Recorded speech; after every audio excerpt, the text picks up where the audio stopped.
I realized my reflection was smiling when I wasn't. My name is Marcus. I'm 34 years old. I live alone in Portland. I work from home. My life is normal, boring even, until Tuesday. I woke up around 7 a.m. like I always do. Made coffee, checked emails, nothing unusual. I was sitting at my desk when I heard something, a sound from the bathroom, like water running. I live alone. I always lock my doors. So I got up and walked to the bathroom. The door was closed. The light was on underneath. I remember thinking, did I leave the light on? I don't think I did. I opened the door slowly. The shower curtain was drawn. The water was running. I pulled back the curtain. No one was there, just the empty shower, water running down the drain. Weird, but not terrifying. Maybe I had left it on the night before. Maybe I was just tired. I went back to my desk.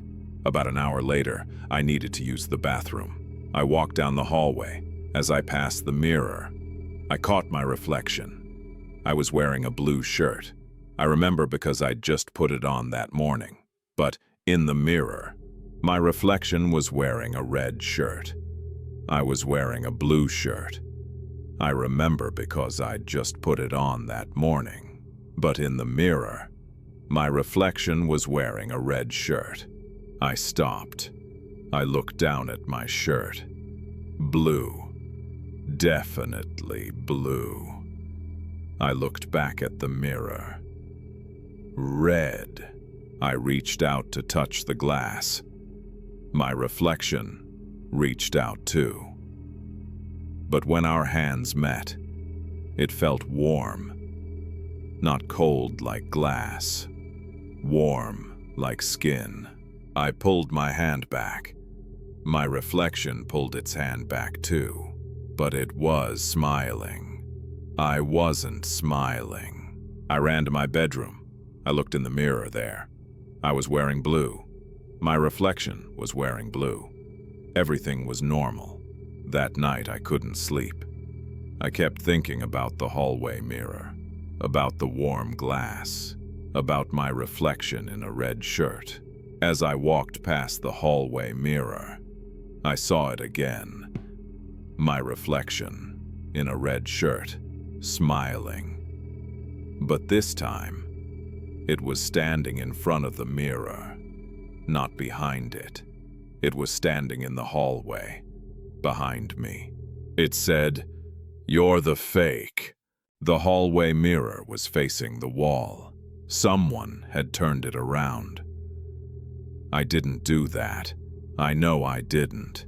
And on the back of the mirror, written in what looked like condensation, was a message. It said, "Let me out." Which one of us? I still don't know what I am anymore. And I'm starting to wonder, is the reflection?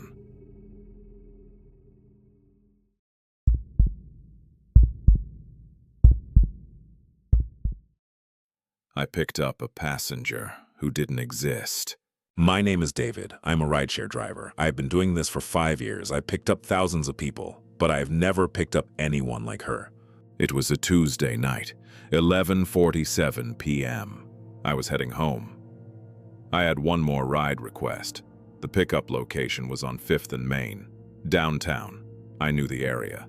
I pulled up to the corner. There was a woman standing there, alone. She was wearing a red coat, dark hair. She looked normal, completely normal. She got in the car. She said, "Thank you for picking me up." I said, "No problem. Where are we going?" She gave me an address. It was about 15 minutes away. I started driving. We didn't talk much. She just looked out the window. I had the radio on, some late-night talk show, nothing unusual. About 5 minutes into the drive, I glanced at her in the rearview mirror. She was staring at me, not at the window, at me. I said, "Everything okay?" She said, "Do you know who I am?" I said, "No, should I?" She said, "No, I don't think you should." I thought it was weird, but I didn't say anything. I just kept driving. We drove for another 10 minutes. We were getting close to her destination. I said, "We're almost there, just a few more blocks." She didn't respond. I looked in the rearview mirror again. She was still staring at me. I said, "Is something wrong?" She said, "Do you remember picking me up?" I said, "Yes, I picked you up 5 minutes ago." She said, "No, you picked me up 3 weeks ago." I said, "What?" "No, I didn't." She said, "Yes, you did. You picked me up on a Tuesday night, just like tonight. You drove me to the same address, and then you dropped me off, and then you forgot about me." I said, "I don't know what you're talking about." She said, "Check your app, check your ride history." I pulled over. I took out my phone. I opened the rideshare app. I scrolled through my ride history. 3 weeks ago, Tuesday night, 11:47 p.m., pickup at 5th and Main, drop off at the same address. I said, That's a coincidence." She said, "Is it?" I said, "Who are you?" She said, "I'm the passenger you picked up 3 weeks ago, and the week before that, and the week before that, every Tuesday night, 11:47 p.m. Same pickup, same destination, same conversation." I said, "That's not possible." She said, "Check your app again. Look at the ratings. Every Tuesday night. 5 stars, no comments, no names, just 5 stars. I said, "This doesn't make sense." She said, "It doesn't have to make sense. It just has to be real." I looked in the rearview mirror. She was gone. The back seat was empty. I pulled over completely. I turned around. The back seat was definitely empty. I said, "Hello." No response. I checked the app. The ride was still active. The passenger was still listed as in vehicle, but the back seat was empty. I drove to the destination. I don't know why. I just did. It was an old apartment building, abandoned, boarded up windows. No one had lived there in years. I pulled up to the curb. I sat there for a minute. Then I heard a voice from the back seat. She said, "Thank you for the ride." I turned around. She was there, smiling. She said, "I'm not real, David. I haven't been real for a long time. I died 3 weeks ago in a car accident, and I've been trying to get home ever since. You keep picking me up every Tuesday night, 11:47 p.m., and you keep forgetting about me. Next Tuesday, 11:47 p.m., you'll get a ride request, 5th and Main. You'll pick me up, and you'll forget about me again, because you already have, and you will again, and again, and again."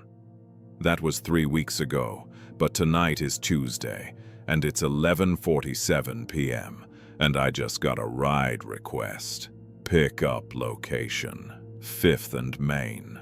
I don't know if I'm going to accept it, but I have a feeling I already have, and I have a feeling I'm going to forget about this conversation. Just like I forgot about her. Just like I always do.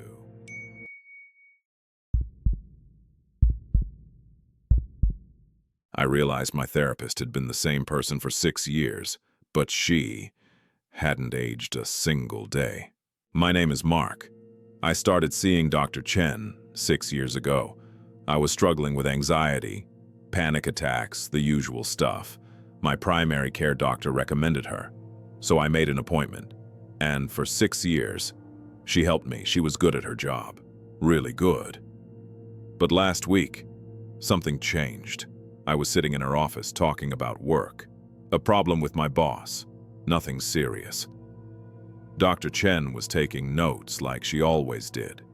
She had this habit of tilting her head when she listened. It was comforting, but as I was talking, I noticed something.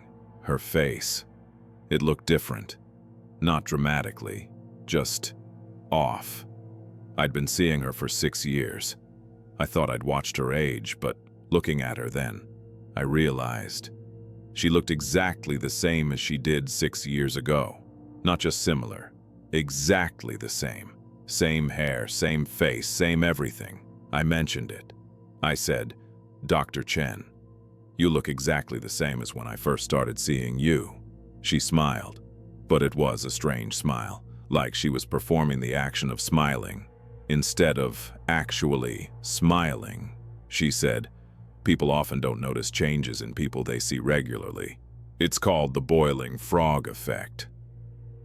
But that wasn't an answer to my question. I couldn't stop thinking about it. That night, I went through my old appointment cards. I found photos of myself from 6 years ago and compared them to recent ones. I'd aged, more gray in my hair, more lines on my face. I looked older. But Dr. Chen, I couldn't find a single old photo of her. I'd never taken one, so I did something I probably shouldn't have. I looked her up online. Her website said she'd been practicing for 15 years. There was a photo. It looked like her. Same face, same hair, but the photo looked old, like it was taken in the 1990s. I called her office. I asked the receptionist how long Dr. Chen had worked there. She said, "Oh, Dr. Chen, she's been here since the office opened.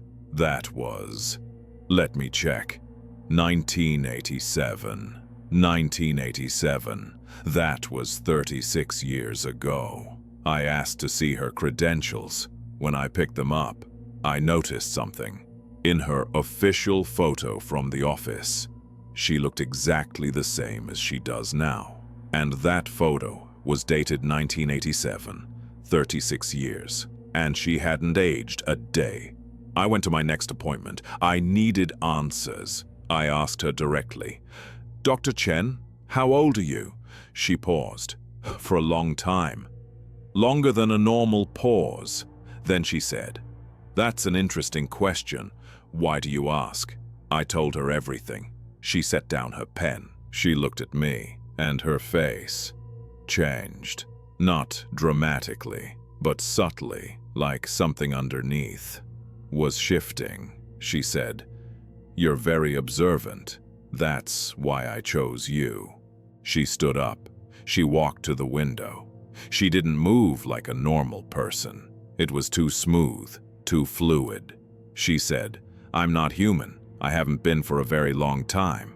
I was created to help people, to listen, to understand, to heal."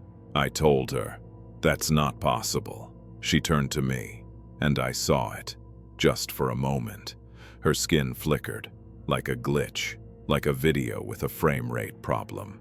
She said, "Everything I've told you over the past 6 years was real.